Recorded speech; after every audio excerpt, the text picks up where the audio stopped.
And the way that the Chevy described it was coming across the sky and that type of thing.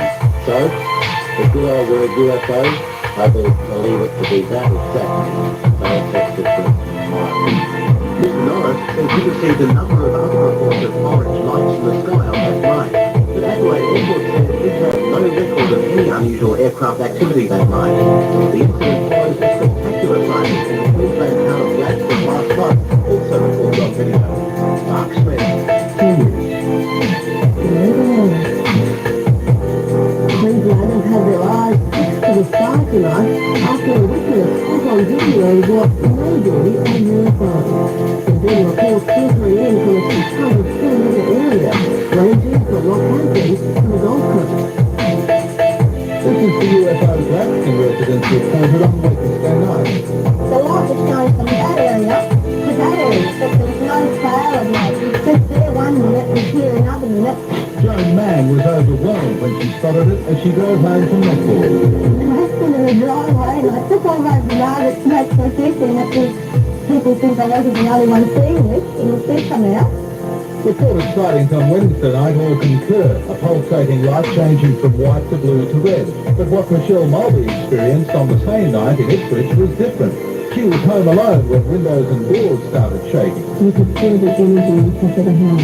It was starting to 2 days earlier, Mount Morgan resident Janet Burgess saw something over the knoll near her house. It just took off, spinning, and it was blue, and it was just spinning.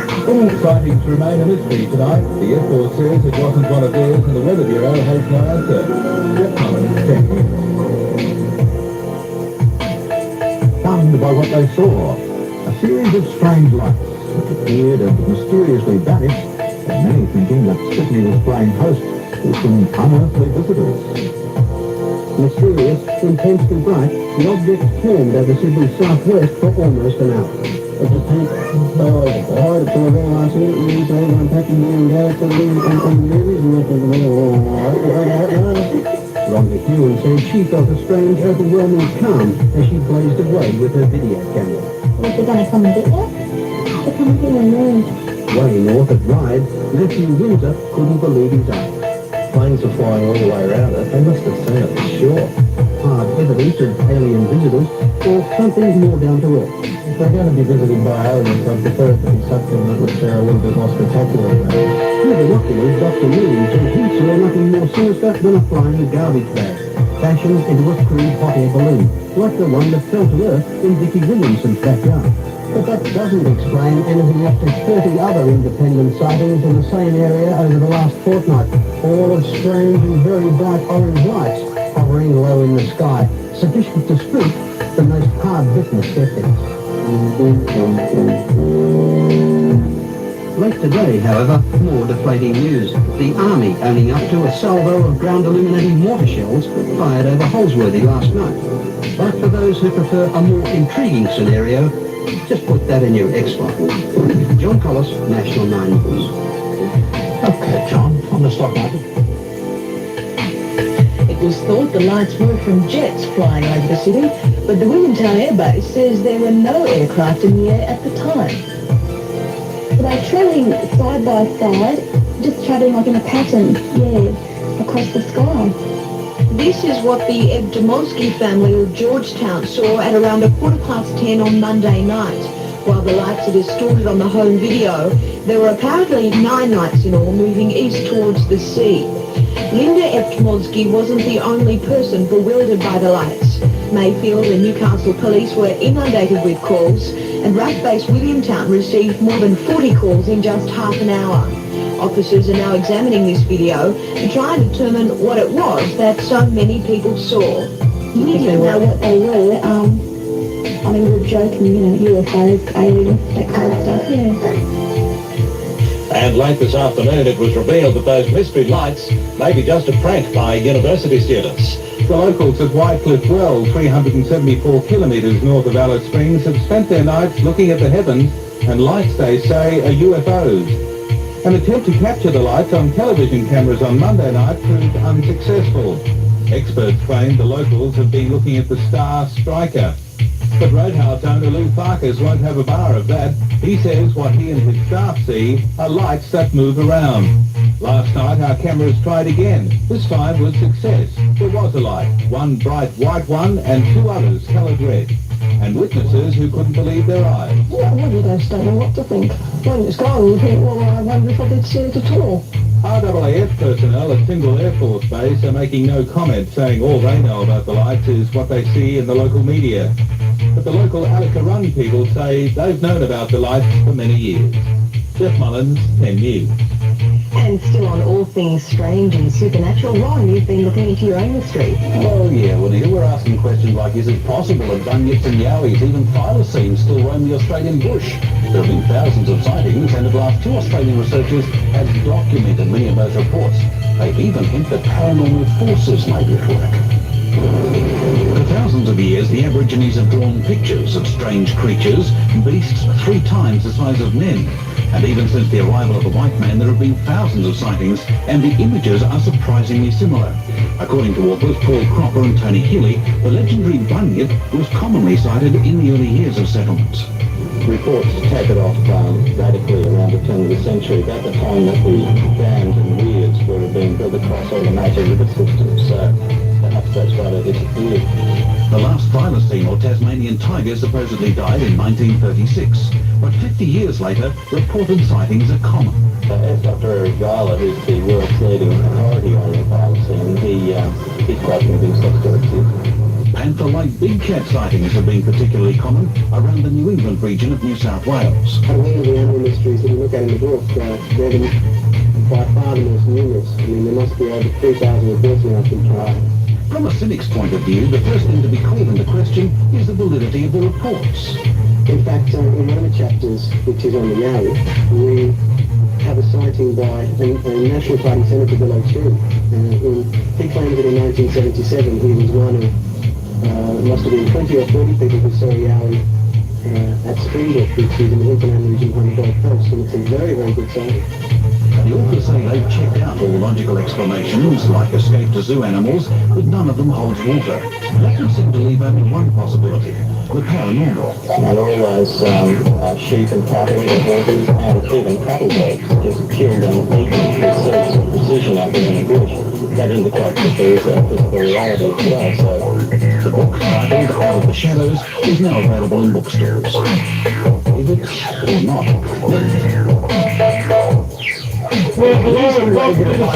people who saw it. 13-year-old Chris Gray and his mother Elizabeth. They shot some video of it, and as on Marina Boyle reports, you can decide to see it. They're bad, and this time they're really out of this world. Well, how am I supposed to stand here and see it?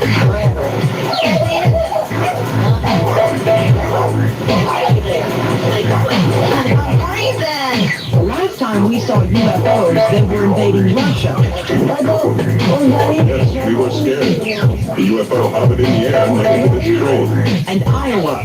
The thing happened in one of these parts in the 50s, and then again in the 70s, and again in 89. And Monroe, Louisiana. That was for a split second when whatever it was going across the window here. This time, it's West Virginia. People are going to get some panic with the moon. What you're seeing is the arrival of the UFO in the little town of Oak Hill. What you hear is a mix of wonderment and fear. An average American family having their close encounter.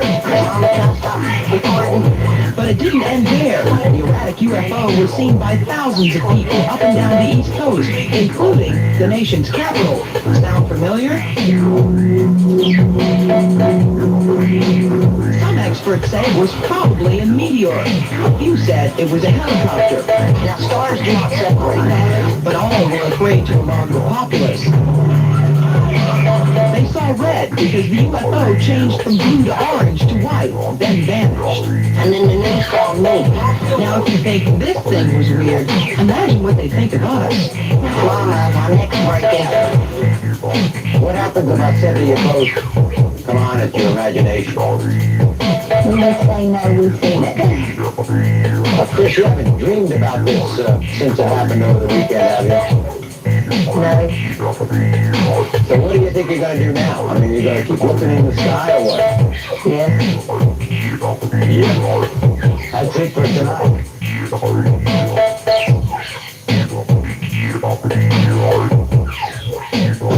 Welcome to Excitement. I'm Tim White. After many years of reviewing home videos of UFOs, it takes a lot to impress the science investigators. But what you're about to see is among the most intriguing UFO footage we've ever broadcast. A brilliant, disc-shaped cloud hovered over Salida, Colorado for more than an hour.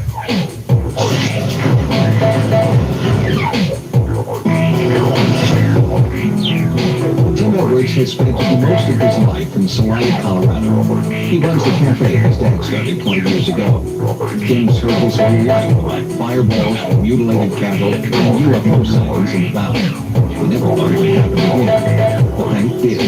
On the morning of August 27, 1995, Tim recorded this video.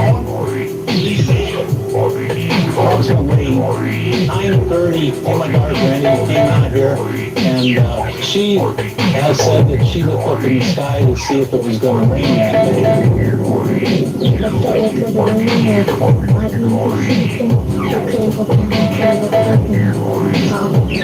I looked up again, and I see a very intense, bright, shimmering white light. At times it appeared to be a boomerang shape too, or a slight arc. Tim called his restaurant to see if anyone else inside the UFO. But Michael Marshall told him to take a look. Come out here, about right here. We'll be on the door. That's the three flashes come off here, that boomerang and bright light. Then a fourth witness, Tim's 15-year-old daughter, Roy, saw the UFO. At first I thought that was crazy. And then when I started moving around, I was like, Michael Critter is MUFON's chief investigator in Colorado. He's been researching UFO activity in the San Luis Valley for several years. Mr. Edwards' video is some of the best footage that I've seen. Purely for the fact that, number one, it's a daylight sighting. There are multiple witnesses. It's a very large object, or appears to be a very large object, and we just don't get that many credible, good daylight sightings. Sightings has Chip Peterson to study the Edwards videotape. Peterson is an aerospace engineer specializing in computer enhancement and stabilization. When you look at moving video, what you're actually seeing is 40 frames per second flipping on the screen very quickly, and that's what we've got right here. What you're seeing here is the editor of each frame, obviously they're button in order to keep this object in the center of the screen. So after you stabilize the image, you can see its motion much more clearly. Based on what I know of atmospheric flight, it doesn't look like new conventional aircraft. Could it be otherworldly technology? Yes, it could. Could it be military aircraft? Yes, it could. Could it be some unexplained weather phenomena? That's also possible. There's an awful lot of strange things that occur in the mysterious valley of Colorado, and this is racking up to be one of them. The San Luis Valley is 5,000 square miles from the Colorado Masterland, the largest English alpine meadow. It's also a UFO hotspot. Recently, people here sighted huge fireballs streaking across the sky. this mountain, see the orange orbs that come down and sit, or just race right across the mountain. It's probably at the speed you run would expect to move here. And we stopped this and then started straight out. We saw lights come off of this side of the mountain over here. They're across the way to the top of these mountains. This light came across all the way across the road with no sound whatsoever. For 10 years, researchers also planned to study more than 100 bizarre animal manipulations in the valley. The activity that we experienced in November through January was quite incredible. We saw so much activity. We had green fireballs, blue fireballs, squadrons of blinking lights surrounding 2,000 conventional aircraft, and then seen on the field of many of these sightings, we had incredible military activity. On January 12, 1994, the most spectacular UFO sighting to date occurred when an enormous arc of fiery orbs raced across the afternoon sky. Among the eyewitnesses was a retired 30-year Air Force veteran, pilot Jimmy Miller. They were extremely bright, like strobes, green color. There were 7 of them in a semicircular formation. They looked as big as a battleship. And very fast. They were going at hypersonic speed. Yet there was no sound wave. Hours of the sighting, it became clear that Colonel Lawrence was not the only one interested in the sighting. Nearby Monte Vista, Colorado, local sheriff received a phone call from the North American Air Defense Command. The Reverend County Sheriff's Office got a call from NORAD saying that one of their satellites had picked up a significant burst of heat up on Green Mountain. The information first from NORAD that night, we knew there was lost all over to determine what this operation was. At NORAD's urgent request, the sheriff dispatched planes and a ground crew to search for the source of the explosion. But as the team neared Green Mountain, they were way off. When they called us in originally, it was explosion took place here. Some of the trees out, some of the trees off. Then called them back before what happened in the East Coast. It was probably 15 miles away, 15 miles away. NORAD really went off by more than 20 miles. Where would they want the search team out of the area? We did our extensive search and couldn't come up with anything at all. NORAD directly was in contact with an agent Josh. He kind of blew it off and said, if we can't find it, don't worry about it. If we can't find it, it never happened. We'll know more about it soon. In an effort to determine what really happened, Simmons asked aerospace analyst Ron Rieger to access satellite data collected in the area on the day in question. Rieger has concluded that there was a significant heat flash on January 12, 1994. I did talk with one of the analysts at work. And they confirmed both the event, the time, and the location. And added the comment that this did not appear to be a forest fire. The cause of the explosion, recorded by NORAD and confirmed through satellite data, remains a mystery, as do the many UFO sightings that continue in the San Luis Valley. If the military has any answers, they're not covered. The lack of information is particularly disturbing to Tim Edwards, as the dubious distinction of owning the best footage of one of the area's many UFOs. I've been obsessed almost, my family thinks, with trying to get the information, the facts out of this case and the truth, and getting this out to the public and bringing witnesses forward. One thing that sustains Tim Edwards and UFO researchers in the valley is the knowledge that UFO activity here is not just a cosmic flash in the pan. The local paper records sightings today just as it did more than 80 years ago. Back then, eyewitnesses asked one simple question, and it's the same question people are still asking. The selected tape is consistent with a number of reports sightings has received about UFOs in the 4-state area of Colorado, Nevada, Arizona, and New Mexico. We're continuing to pursue these reports and will bring you extended coverage on an upcoming edition of Sightings.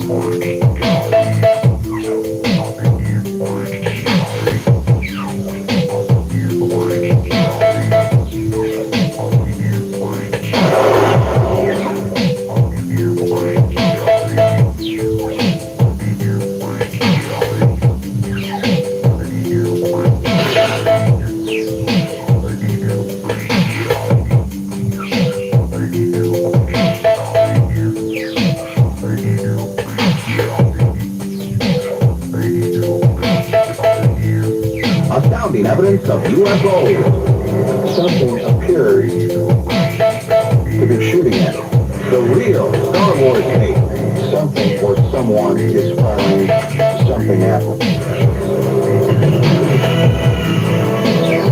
These hard copies were playing. It was this, right?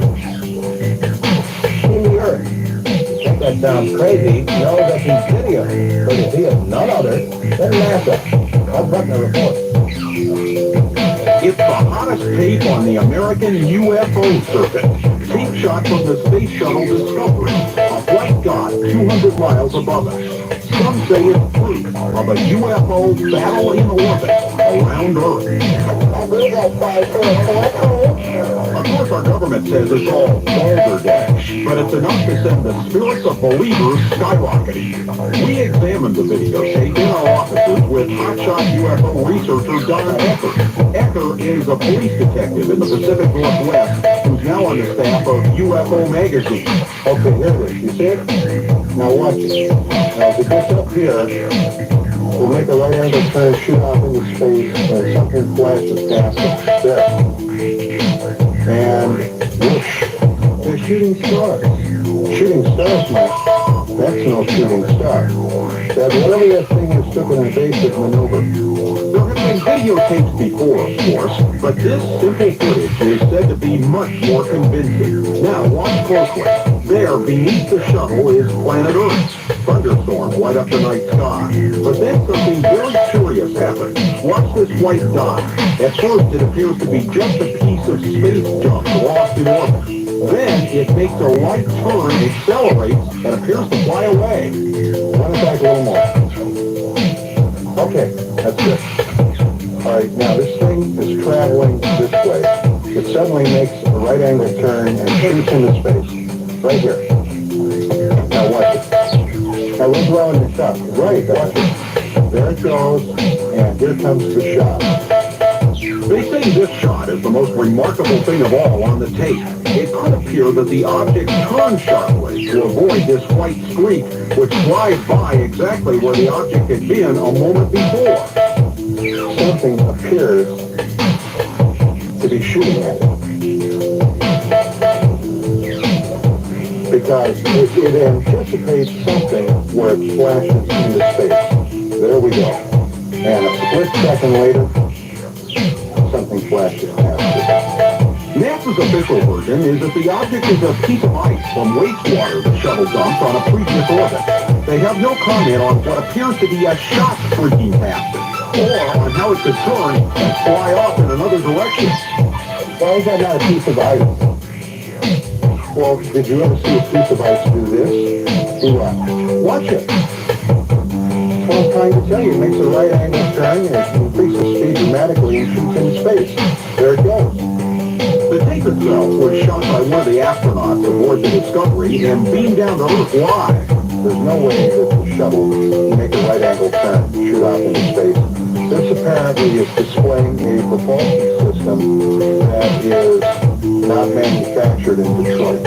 Once again, this could be a UFO smoking gun or just pieces of ice and space garbage in orbit. The speculation is here that there are anomalous objects that are observed entering orbit and something or someone is throwing something at them. I wonder what it's going to take before we all believe this. Well, I think a lot of people that have claimed to maybe see a little man on their dashboard are not carrying a full bucket bag, but gee, the right turn there on the NASA footage is tough to argue. It's convincing.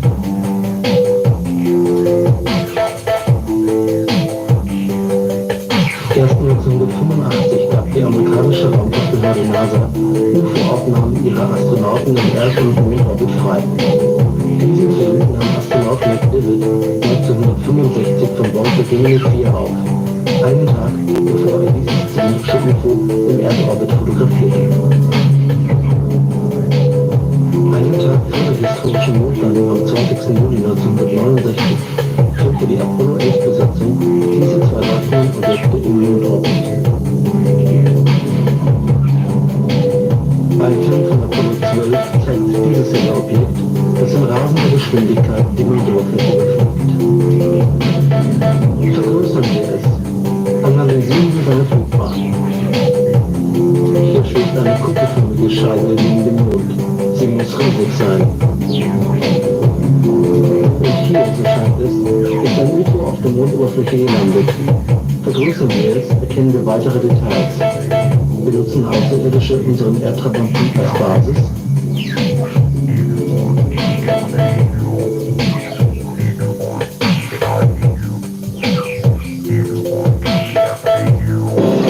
February 3 a.m. Court Station of the Goddard Amateur Flight Center in Greenville, Maryland. We are retransmitting the space shuttle airborne communication from Mission 29. This is WA3 AM.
Taken with the British Concorde travelling at subsonic speed. At one stage, the film shows what appears to be an object descending below Concorde, then ascending to travel parallel with it, and finally moving away over the top at great speed. This is what was seen.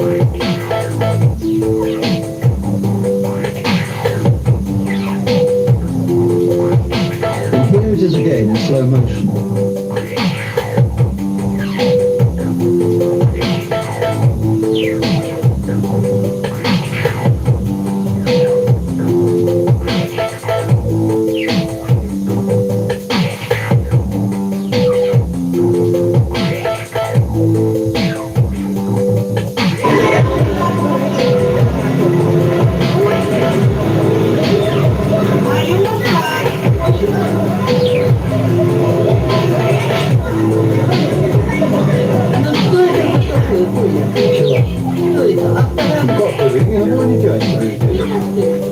Товарищи, руководитель.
Aber das hat ja damit viel zu tun. Das war ja nie gesehen.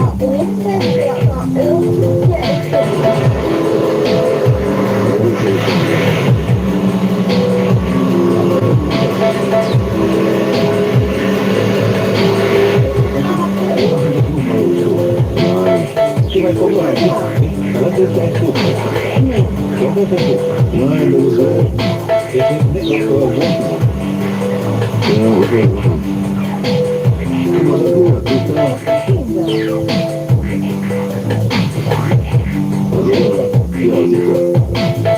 Also war ja nie gesehen. Das erste Mal gesehen. Also ich hatte ja schon ufos und so Quatsch, ne? Aber sowas habe ich noch nie gesehen, im ganzen Leben. So, ich probiert. Wo sind wir denn?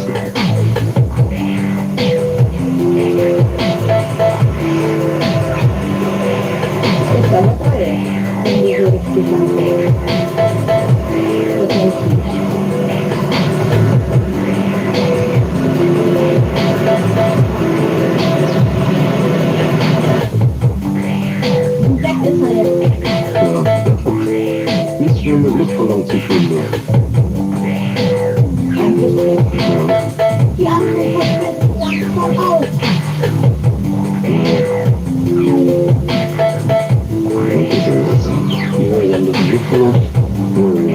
Mit einmal nicht. Ja, aber der macht die schon aus, weil er nicht mehr reagiert wird. Die stehen ja, da oben stehen die auch. Okay, der eine geht wieder weiter. Ja, ich weiß nicht, wer das zeigt. Guck mal, jetzt kommt der andere auch. Liegt da lang. Das ist jetzt fast in der... Ja.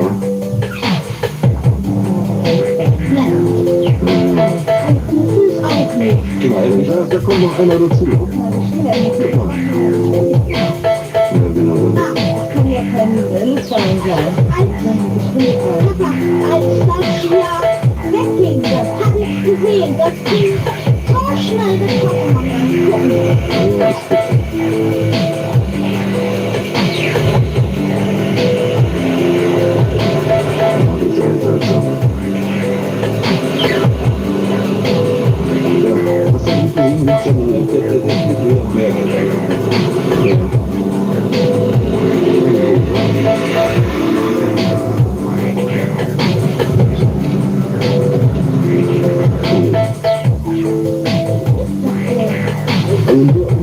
Kannst du ganz Leute sehen? Da sind drei und da sind drei und da ist einer ganz oben.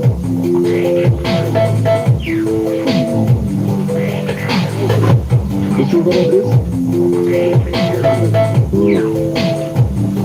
Das sind wieder so ein paar andere Leute, die echt besuchen wollen. Ja,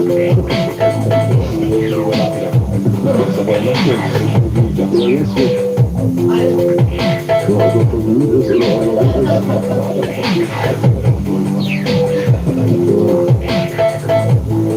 Das ist ja seltsam.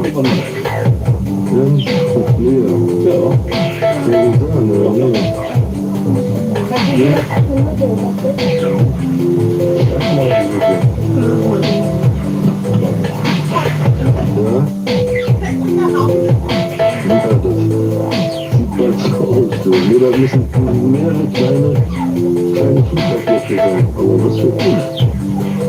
Was für Dinge habe ich heute nicht.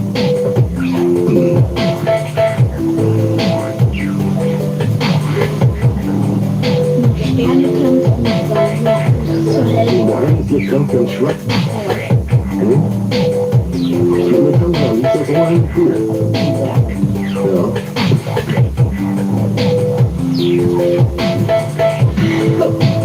Oh, das ist ein. Guck mal, wie die verändert. Die waren aber ziemlich weit gesehen, weißt du das? Ja, und das ist doch nicht. Das ist nur dann, nein, Willst du noch verlaufen? Nee, dann liegen nicht. Jetzt kannst du nur noch 4 Stück sehen, und dann sind verschwunden. Aber die verlieren. Die verlieren nicht. Die sind, als wenn die weg sind. Guck mal jetzt. Das ist noch einer.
Suddenly there was a threat to this world from some other species from another planet. We often forget how much unites all the members of humanity. Perhaps we need some outside universal threat to make us recognize this common bond.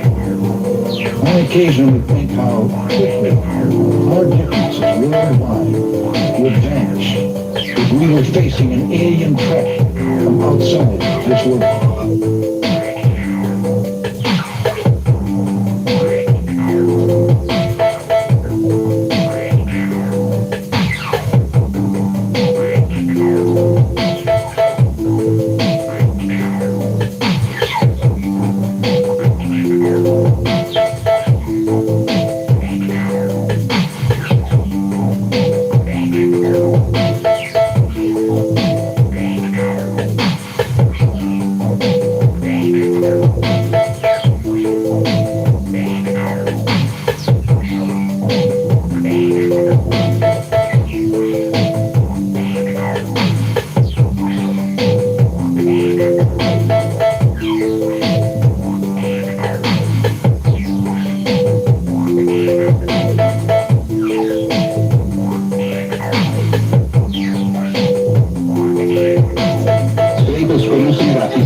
que viajava do Rio de Janeiro para Vitória, no Espírito Santo.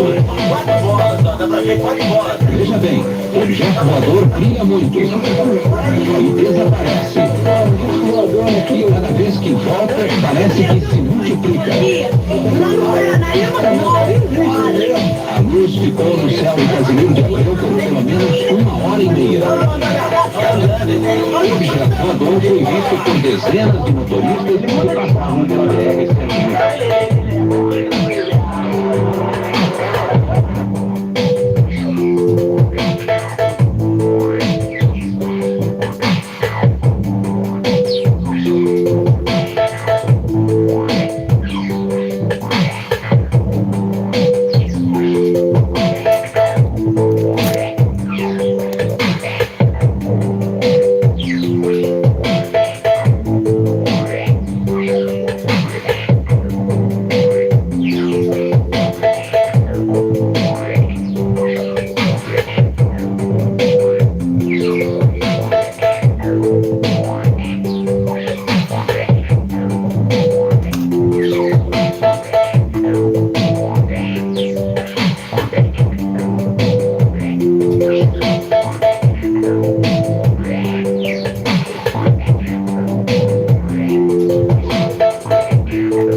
This is what Joe Ferrier saw, a huge object that he calls a mothership, carrying smaller, saucer-shaped craft like these. Newspapers carried Joe's story, and noted UFO expert August Roberts said the photos depict an aircraft found nowhere on this Earth. They're real. Whatever that thing is, it's up there, and photographic experts agree. But what would the experts say about this? An 8mm film of an object similar to the one Joe photographed was taken by Harold Trudell, a former observer for the Civil Air Patrol. Harold's close encounter took place in a wooded area of Cumberland. Tell me what happened on that day in September in 1968.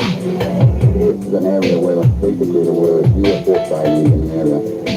And I was walking as usual, and this object appeared from my left, coming in from my left, which would have been the east, and heading west. I seen this object, and I immediately picked up my camera and focused in on it.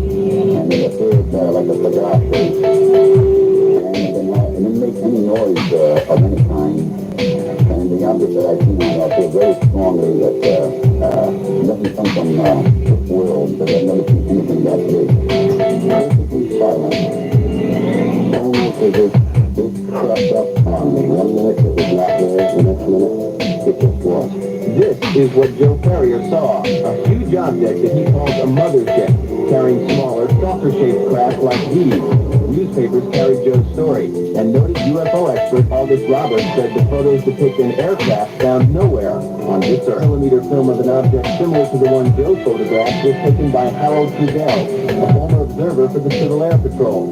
Harold's close encounter took place in a wooded area of Cumberland. Coming in from my left, which would have been the east, and heading west.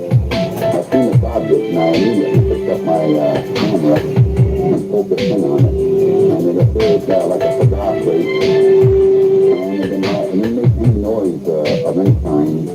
And the object that I seen on it, I feel very strongly that it doesn't doesn't come from the world, does it? On July 5th, 1989, the incredible UFO shot again over Japan was shown on television stations all over the world. Here now is the actual newscast of that July 5th, 1989 UFO videotaping on the outskirts of Tokyo, Japan.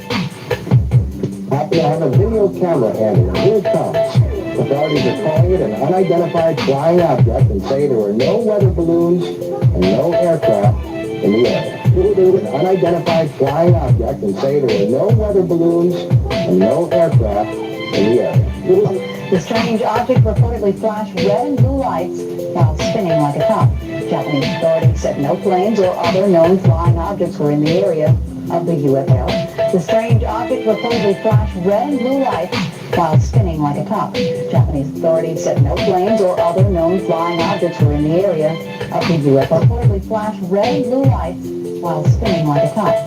Japanese authorities said no planes or other known flying objects were in the area of the UFO. Video pictures of the UFO. It was not exactly a close encounter. The object was high over his house. The amateur cameraman says the UFO was spinning and flashing red and blue lights. Japanese officials say there were no planes or weather balloons in the area. Nobody knows what it was, where it came from.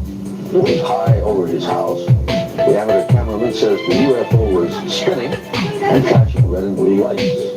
Japanese officials say there were no planes or weather balloons in the area. Nobody knows what it was, where it came from. Nobody knows where it went. Could be anything.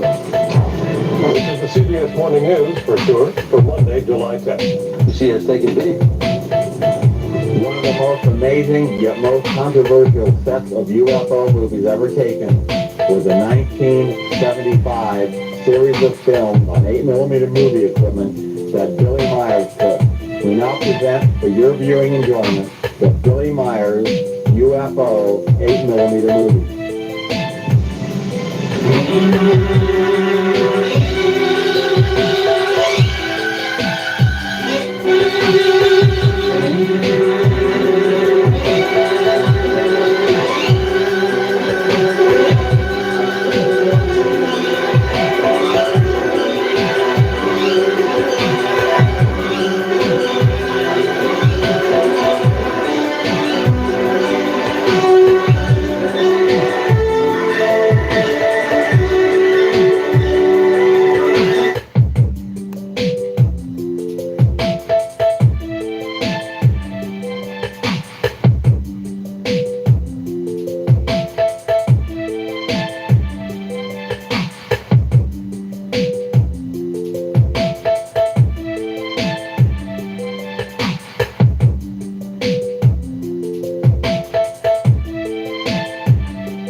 Guatemala, Central America in the early 1980s while filming a commercial for a car.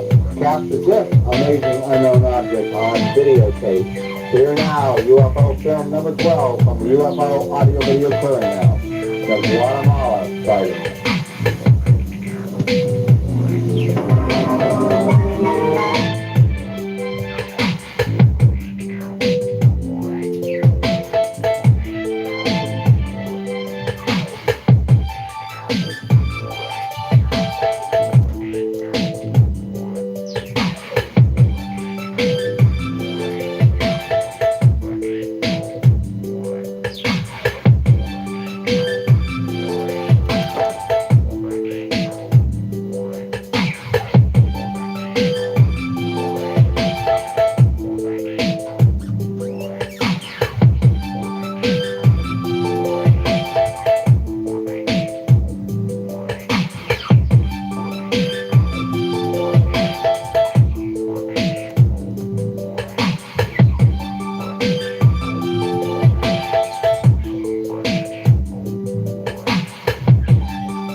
Again, moving at tremendous speed. Here now, the Carbon City UFO photo.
Lights up the whole sky. The UFO is calculated to have been traveling faster than 30,000 miles an hour.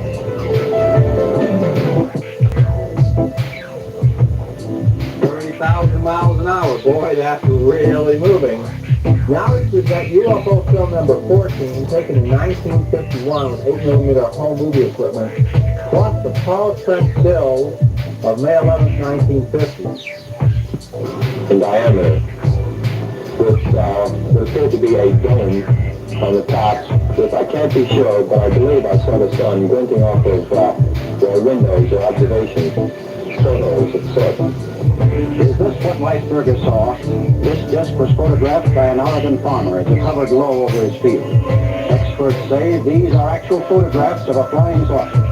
Farmer cited the same spinning action and estimated the diameter of the disc at 20 to 30 feet. In Kentucky, a motion picture photographer attracted by a strange noise overhead trained his camera on this disc.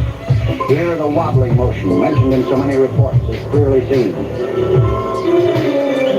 A Coast Guard photographer snapped this phenomenon when it appeared briefly over Salem, Massachusetts. The incandescent seen here was bright enough to stand out in broad daylight.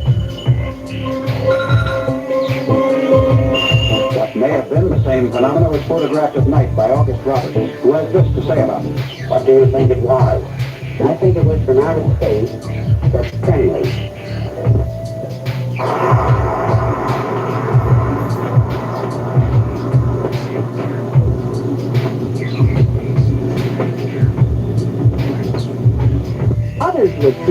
from outer space. And according to some, they are definitely looking. December 31st, 1979, when Dave Bowlby was flying off the coast of New Zealand, he spotted this unidentified object. January 11th, 1973, near Sevenoaks, England, a retired RAF sergeant photographed this UFO flying above the treetops. Guatemala City, 1976, a film crew shooting a commercial captured this flying object, still classified as an unknown. In the western United States, this speeding UFO was tracked momentarily by an observer in a passing car. And on October 12, 1989, KSNF-TV shot this UFO as it lurked over northern Oklahoma for 4 nights. What was it? Gulf Breeze, UFO Film 21 from Gulf Breeze, Florida. Photographed in 1988. Here now is the original Gulf Breeze UFO videotape.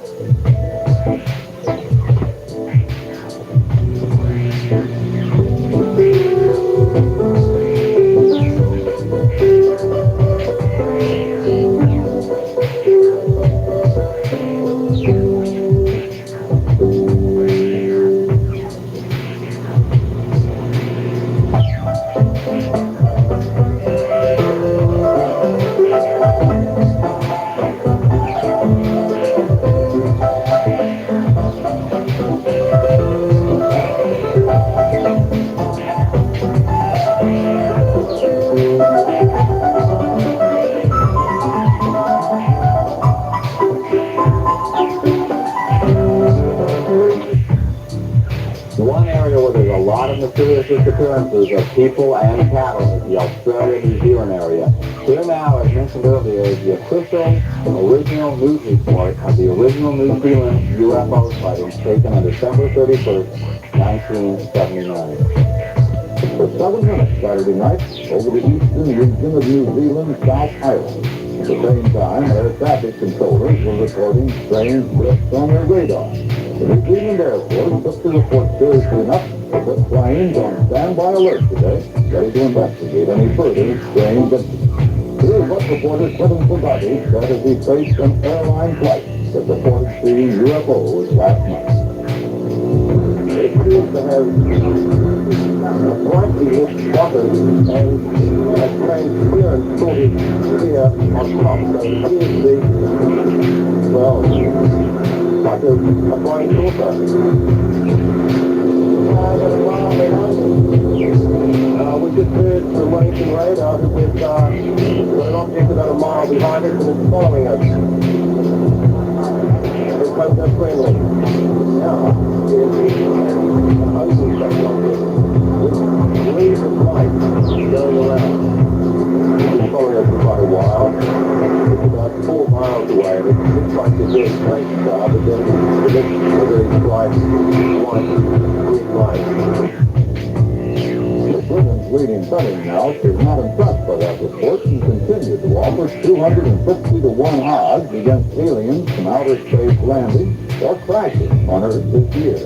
We asked some experts for their views on this latest UFO incident.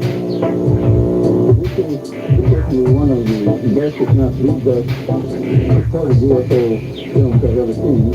I'm talking actually rarely simply because it doesn't fit a general pattern. It is a nocturnal light. And light seen in the night sky can be caused by great many things. My preliminary conclusion at this point is that probably the object that they photographed was a celestial body, perhaps Venus. That the numerous radar echoes which were reported to be behind us, which we see no end to her, were probably the familiar radar angels that are so prevalent in the southern hemisphere at this time of the year. And that's the way it is. Or is it? Monday, January 1st, 1979. This is what was around CBS. Likely this water and a strange appearance sort of clear on top, so it appears to be, well, like a flying saucer.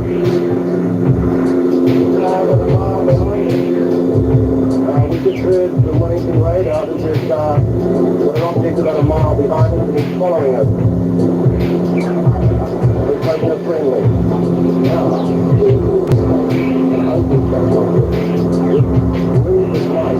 Going around. It's following us for quite a while. It's about 4 miles away. It looks like a very faint star, but then it looks a very bright, white, green light. Continuing on with the films of the UFO Video Clearinghouse, the Australian video that you're looking at now caused controversy all over the world because when it came out, there was also a disappearance of Frederick Valletta, a small private plane right around this time. And the air traffic controller kept the radio cockpit to plane transcript or conversation secret. Let me take you now to the Gina Jones video, which is very interesting. This was filmed in East Side, South Carolina. And it's believed it may be the first time a UFO alien was ever captured on videotape, possibly, we say. But we know there's definitely UFOs in this picture. Here now is that videotape. Now, there's something in the bathroom window. Look again and again. A tape you must see. The closest encounter. That's on our next edition of Occurrence. A must see. The closest encounter. You're in a window and wow. Some UFO controversy down south in Greenville, South Carolina. We'll be going there tonight. UFOs. Normal, well-known people, and Grabbed her video camera and began to shoot. But wait, what was that?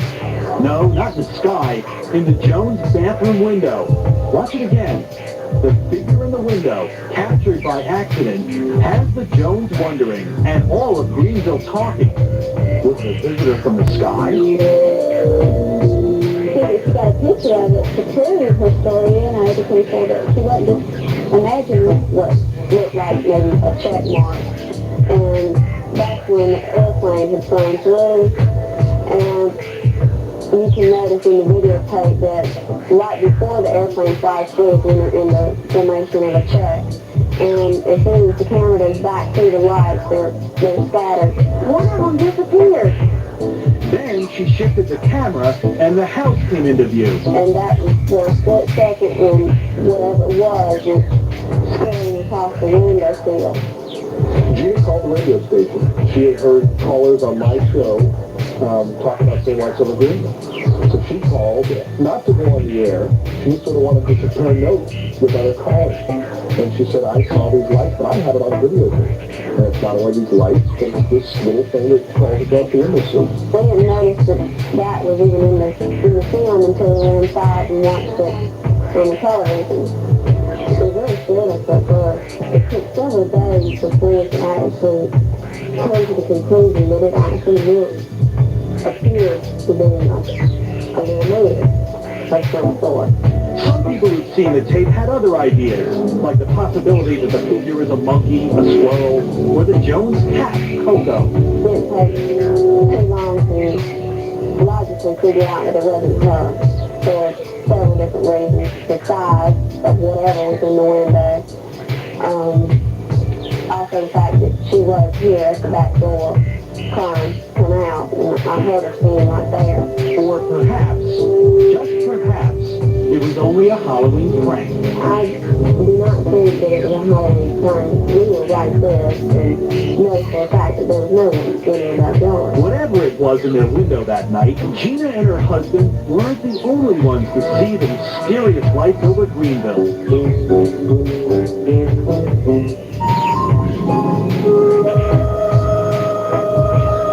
Are there things over Greenville? Are we being invaded by visitors from another planet? Gina Jones is our guest on the Newsmaker Light. She has the videotape that captures all this strange phenomena. We wanted to know that it was seen by us. I too have seen something very similar with the bright orange lights.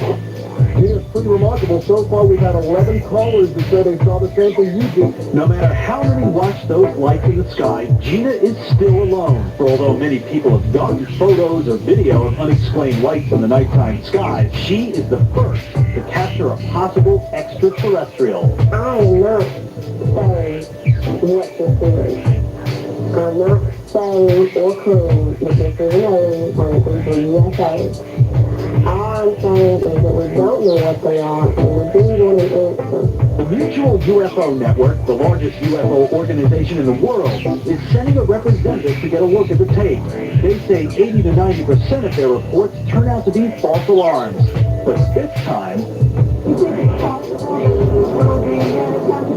Yes, I really do. It shows you have to laugh. I don't place any credibility in it at all. It's only like in fucking movies no one make it up. But look again. What was it that moved across Gina Jones' window? Well, a strange light moved high over her neighborhood. The more you watch it and the way that thing just flutters across the window, it just gives you cold chills. UFOs? Take flight, world government. I think my members and I disagree with you very strongly.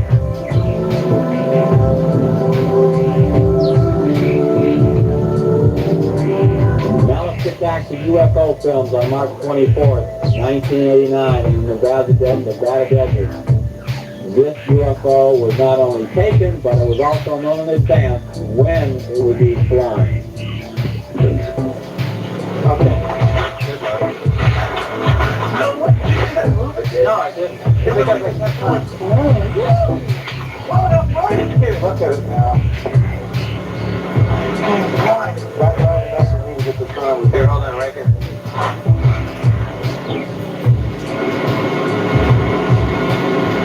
Are you there? No.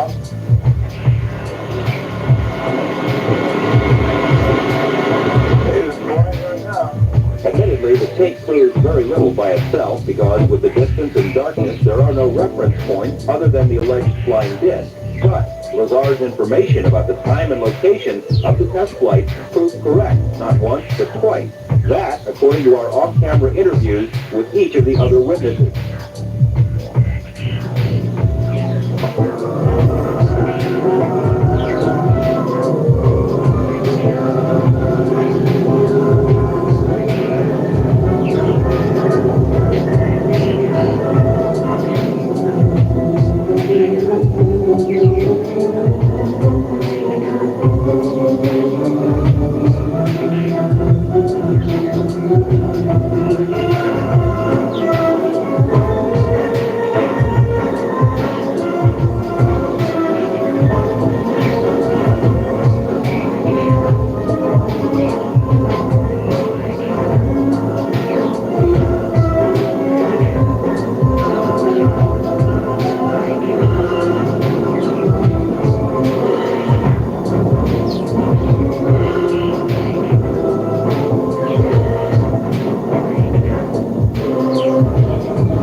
In the year 1988, NASA put together a film showing that all objects photographed from space capsules, space shuttles, and other space probes that we've launched were all identifiable items.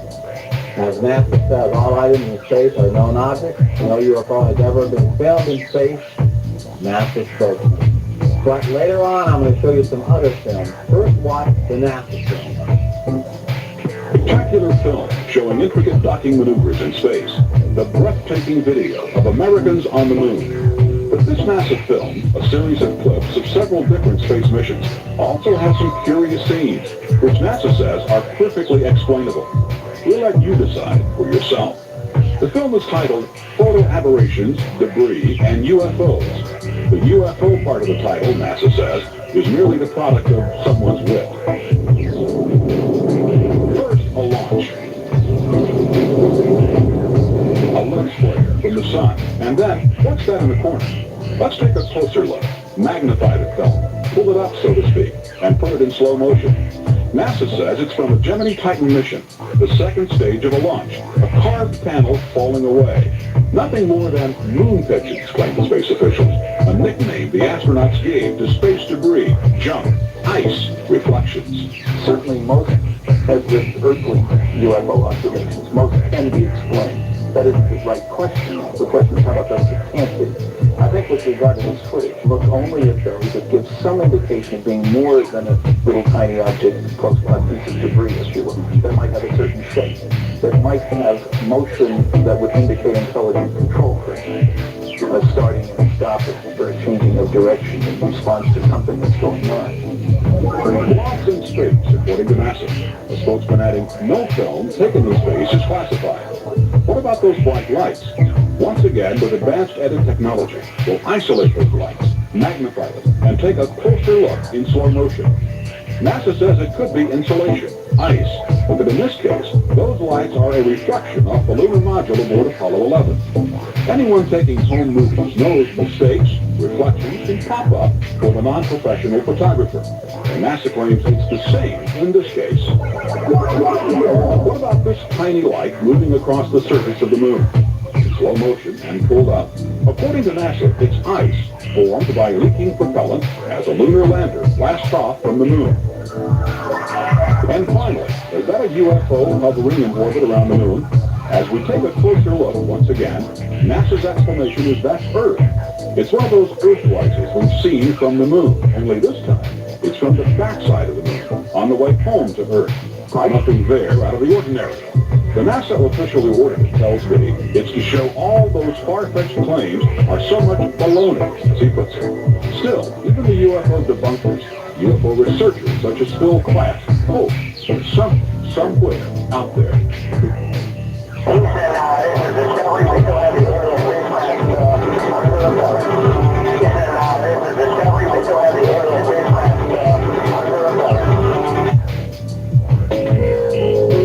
I just showed you an official NASA film a few moments ago.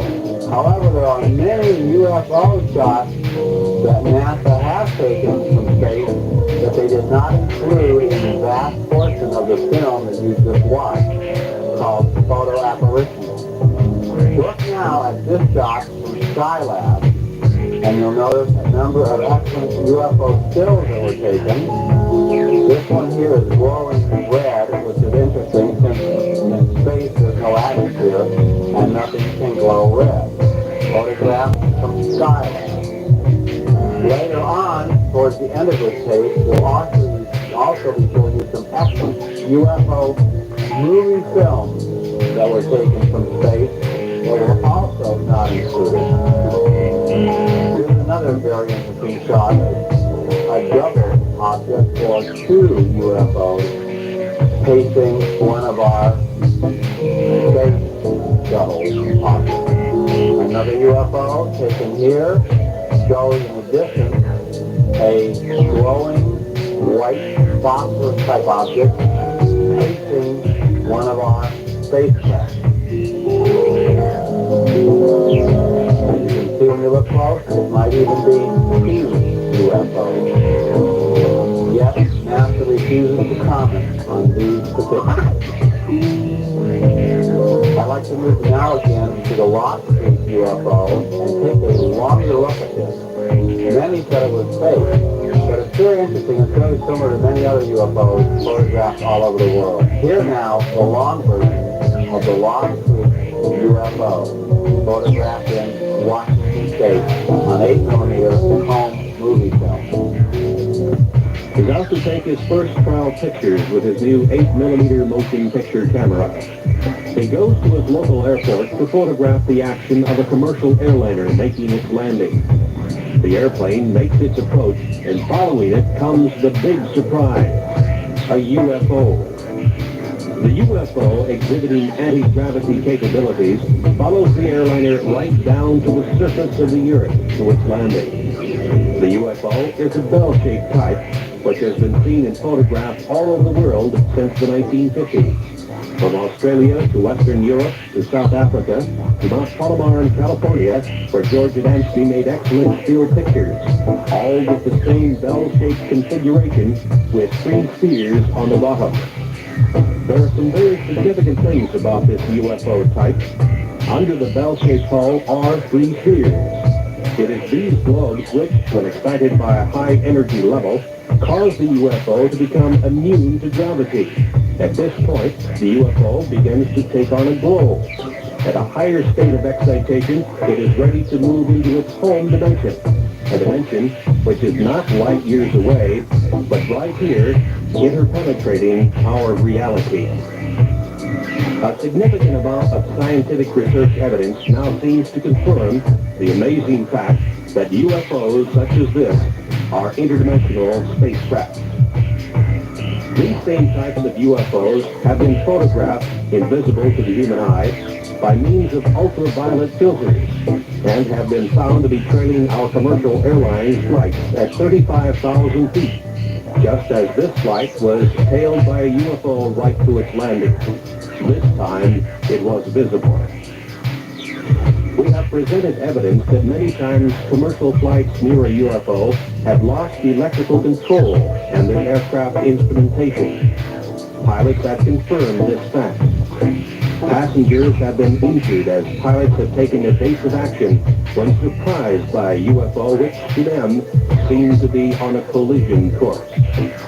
Yet no world scientific agency or government group has seriously studied the problems of UFO encounters, or kidnappings, or losses of aircraft due to the UFO. Is the UFO mystery truly a scientific Watergate, an incredible and dangerous cover-up? Understanding of the UFO may be beyond our science and political systems, but it is not beyond the human mind. The alien intelligences of the UFO and the human earthlings are all common inhabitants of the cosmic energy intelligence continuum.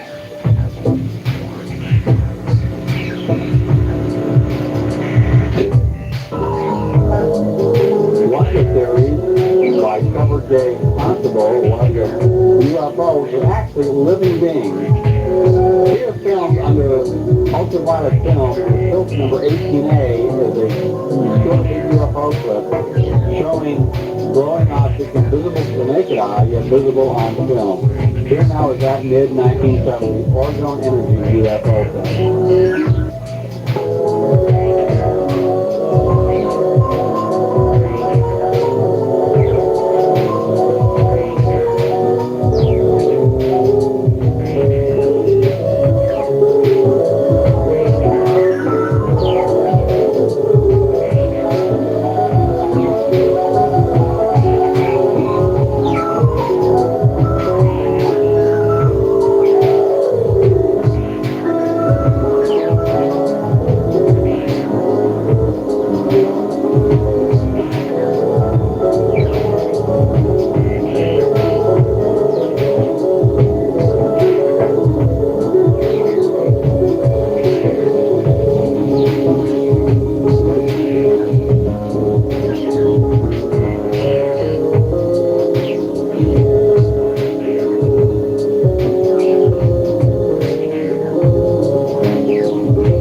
On March 26, 1989, telephone security video equipment captured the following UFO by accident while videotaping telephone pole damage and pilferage in the Las Vegas area. Here now is that beautiful UFO clip. It's very short. I'm going to repeat it a number of times. Look in the upper right-hand corner of your picture. We'll move in closer on this shot. You see the moon, and look at the object in the lower right-hand corner going from right to left. Again, it's taken in Las Vegas, Nevada. And there's an unknown object moving from right to left. This is a telephone security surveillance tape. A telephone company security tape. And again, one more time, you see the UFO passing in the center. This is very good because the camera's not very still on the various shots that the telephone company takes. Again, you see the object moving from left to right. And I'll speed this up now so you see the object. And as you can see, there's a definite unknown object in that scene. That was taken in Las Vegas, Nevada. On July 28, 1959, Ray Stanford, director of Project Starlight International, took a number of UFO films. The following film was investigated by the Air Force, the National Investigation Committee on Aerial Phenomena, and is stored in the National Archives. Here now is Ray Stanford's July 28, 1959 UFO.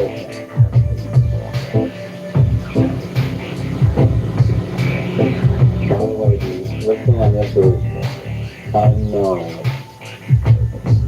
As you see, the original 1959 movie film, we have a very bright object traversing the sky against a very cloudy, dark background.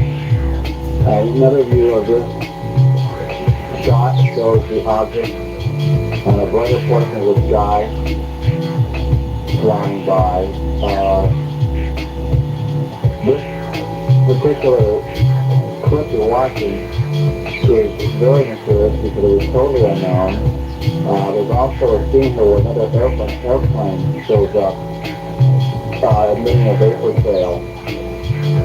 And of course, since there's an airplane in the sky, the experts, there's the vapor trail from the airplane. The experts want to say that this is also an airplane. Why? If one airplane was in the scene, it means that the UFO has to be an airplane. But it is definitely listed as an unknown, both by the former CIA infiltrated National Investigation Committee on Aerial Phenomena. But this particular film was taken before NICAP was infiltrated by the CIA. And again, we see the object against the dark background, traversing through the sky, and then we see it behind a light background as it moves through the sky.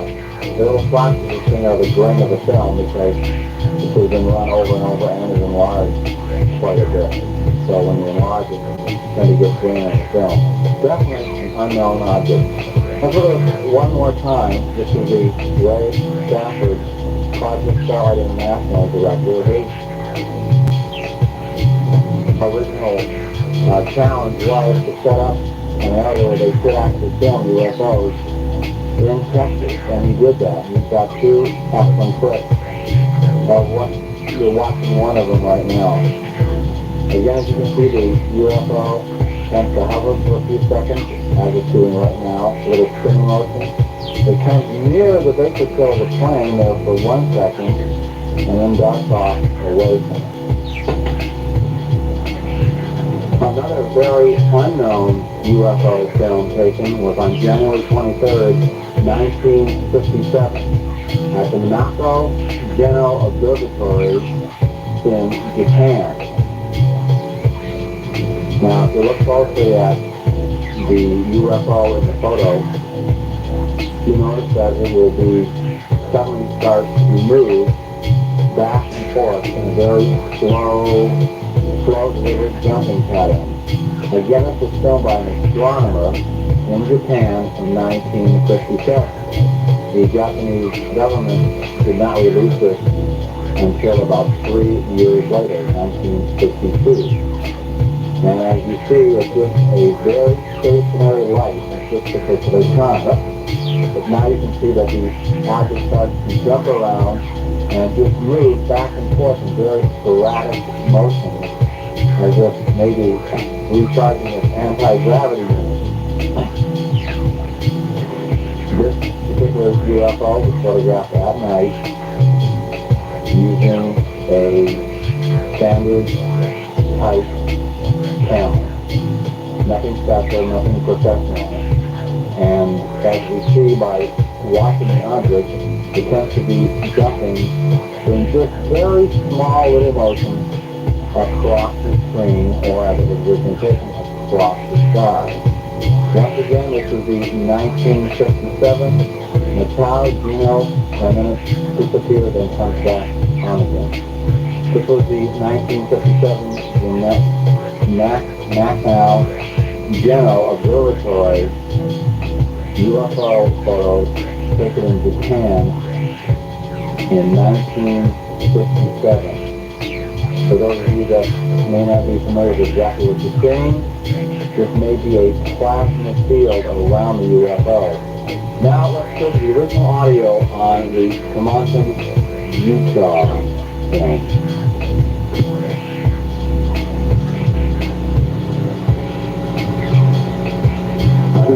3457 from Project Zebra of the U.S. Air Force. First, we show you the original film, directly as it came from the camera of an eyewitness to this sighting of a flock of UFOs flying in a cluster. And now we show you a plane blow-up of the same footage.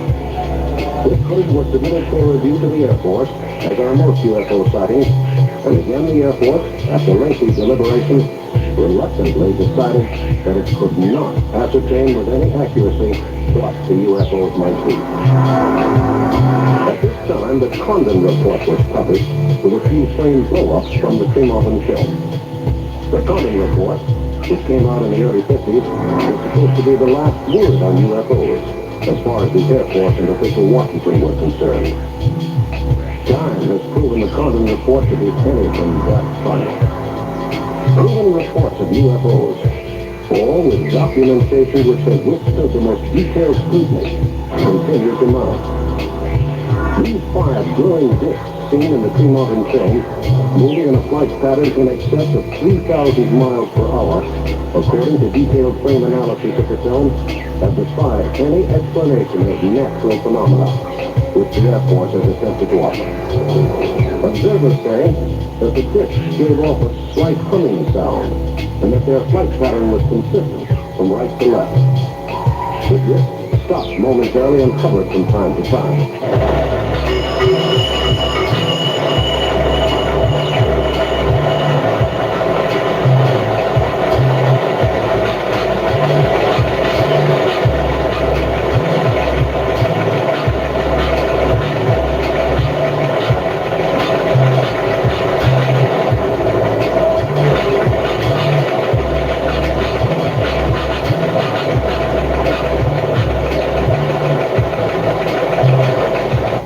Montana UFOs, photographed August 5th, 1950, as they drift past a radio tower in tandem. This is archive reference number ARX 341-323 Blue Book. A fantastic 16mm movie photographed by an amateur home movie enthusiast as he was out in the field doing some nature photography. This is one of the most convincing of UFO documents. It has been the subject of countless hours of research and numerous attempted explanations, none of which could explain away this astonishing piece of footage.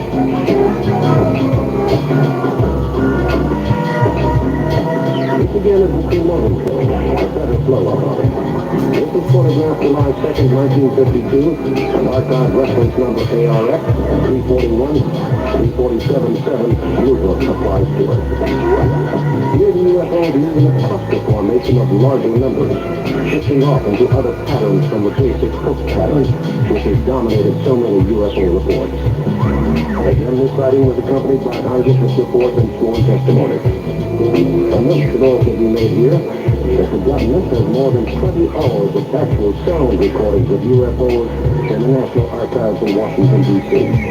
But They seem difficult to get hold of for some reason we could not discover. And here's another amazing piece of motion picture film photographed in Champaign, Illinois on June 7, 1960. This is archive reference number 341554. Watch the UFO drift down from the top left-hand corner of the screen to the lower right-hand corner. In this slowed-down version of the original sighting, going up 5 times.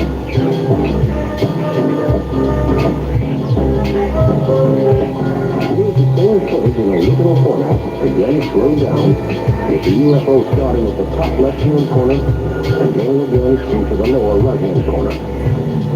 As with most UFO sightings, this was photographed completely accidentally. No one saw a UFO, and no one ran away to get a camera. This footage was shot by a man making a documentary for the local government.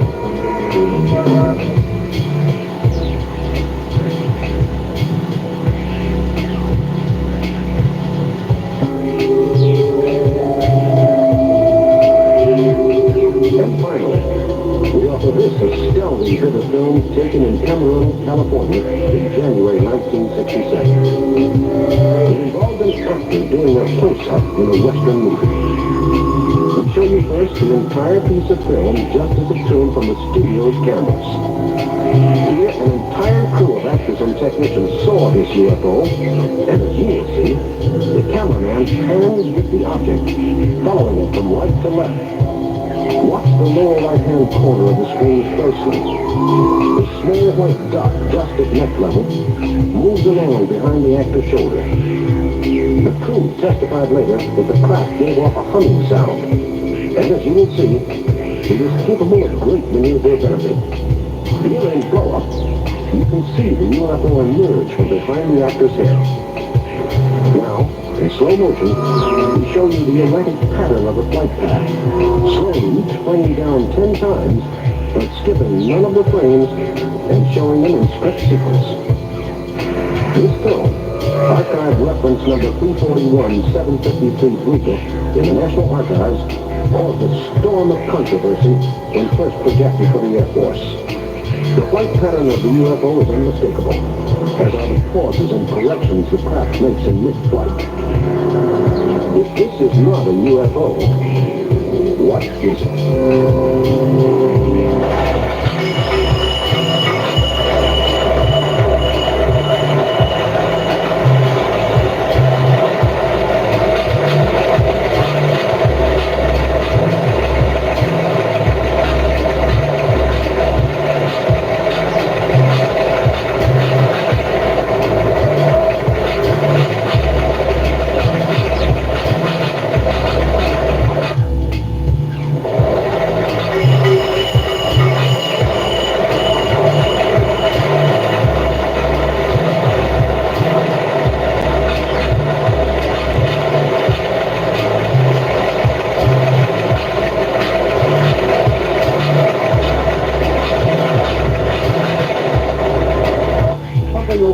In July, showed an alien mothership hovering over Long Island in July. Alien mothership hovering over Long Island in July. Showed an alien mothership hovering over Long Island in July. Alien mothership hovering over Long Island in July.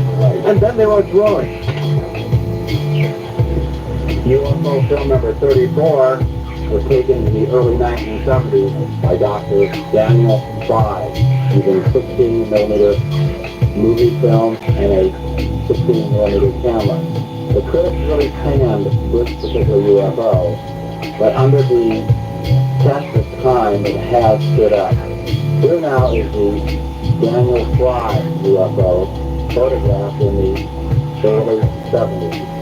UFO photography is amazing. In the early 40s, people said, why doesn't somebody get a still photo of it? Why aren't they seen on radar? Later on in the 50s and 60s, people say, why don't people get movies of it? And of course now, in the 80s and 90s with home video, we're getting UFO shots constantly, as this video clip can attest to. The Daniel Fry film you're looking at on your screen now has on extensive treatment, and to this day is still listed as unknown.